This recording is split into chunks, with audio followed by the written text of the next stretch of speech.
Webster's dictionary defines survey as to examine and record the area and features of an area of land so as to construct a map, plan, or description. This is Frank Rolfe, the Self Storage University podcast. We're going to talk about surveys with self-storage facilities. Now, the most basic survey you can have is called a boundary survey. And a boundary simply is that. It shows you the exterior extremity, the footprint of the land, but nothing more. It gives you metes and bounds and a legal description that corresponds to a map so that when you buy the self-storage facility, you're buying the metes and bounds of that boundary. And to many lenders, that meets the bill. That gives them what they wanted. That way you know when you're buying that land, exactly what piece of land you're buying. But the problem you have with the boundary survey is, do we really know that everything I need is within that boundary? Now, some properties are very easy to get a handle on. You can look at the property and you can say, okay, it's kind of rectangular, and here's a corner, and there's a big pin with a red fluorescent little dot on it, and here's the next corner, and you can look down that. You see it's got straight lines, and you can look down the straight line and say, okay, it looks like all of the buildings are within those lines, and the roads are within the lines, and so, okay, it looks kind of good. But not all boundaries are as simple as that. They're not all rectangular, they're not square. Many have issues other than just straight linear features. Some literally look like an amoeba. Every bit of it is kind of rounded and angular, and you can't just stand there and look down it. And also, many times, you can't even go out and find those property corners and pins because they're in areas that are difficult for you to access, or you don't want to go out there, like way out in chest-high weeds or with some kind of water feature. So unless you can for sure see those points of that boundary and are 100% convinced the property is within that boundary, you could potentially have a problem. I once bought a property and everything seemed good about it. I used a boundary survey that had been around for a long time, and the property had existing debt with a big bank. So I never questioned the boundary survey must contain everything on the property. And then years later, when I went to refinance it, I found out that about a third of the property wasn't within the boundary. Apparently, the last bank had never bothered to check it, and I had used an assumption, and we all know assume means to make an ass of you and me. So I had rolled with that same boundary survey, no one had ever questioned it. But it turned out that when mom and pop built the property, they didn't build it on their land. They built it on part of their land and then part of a neighbor's land.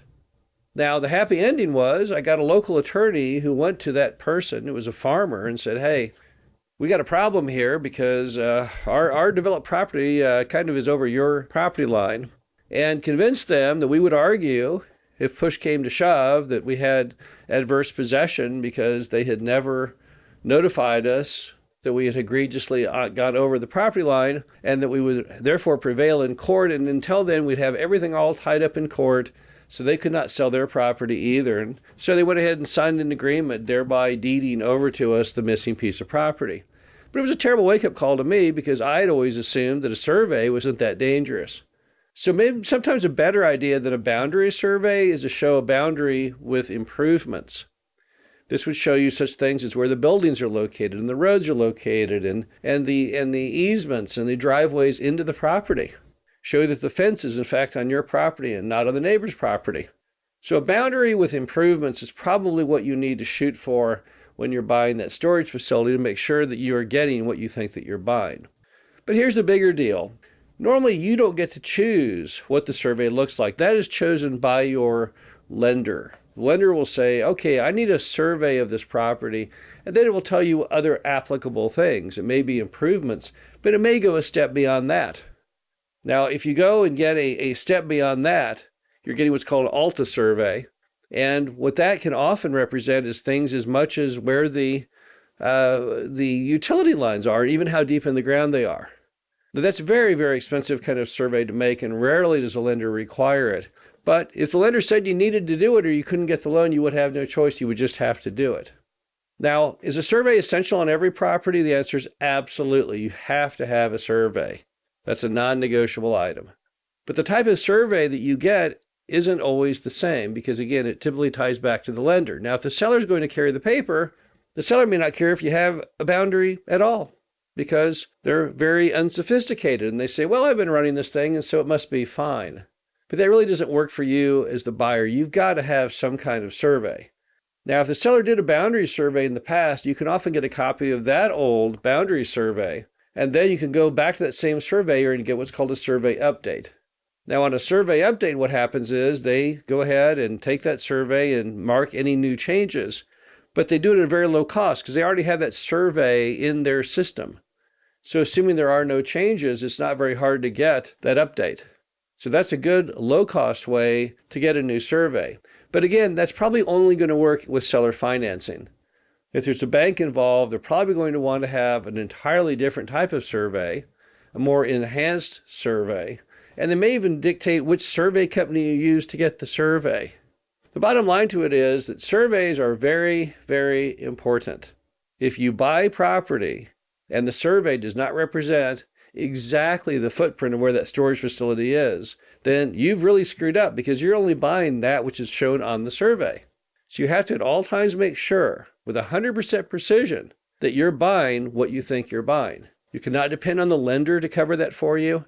The lenders are just going to look through the materials, they're going to sign off on it. If there's a problem with that survey, it doesn't go back on the lender, it goes back on you. You're going to lose the property. Now, the lender would also have skin in the game, but then again, if the property is then deficient and is only worth 70% of what you paid, they still come out whole, right? You're the one who does not. So it's up to you as the buyer to make completely sure that the survey is correct. It's exactly what you want to buy. And probably the best way to do that is a boundary survey also showing improvements.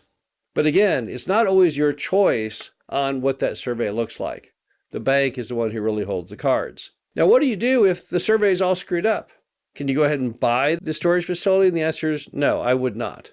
The only thing you could do if you were looking at a property and it looked really, really good to you, you really liked the deal, but the survey shows that not all of the property is there within that boundary, would be to see if you could at least be the catalyst to try and get it fixed.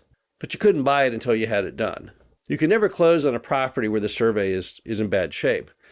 We once looked at a property, we tried to buy it, tried to get it done, but the survey was so bad that the title company said, we won't warrant title using the survey.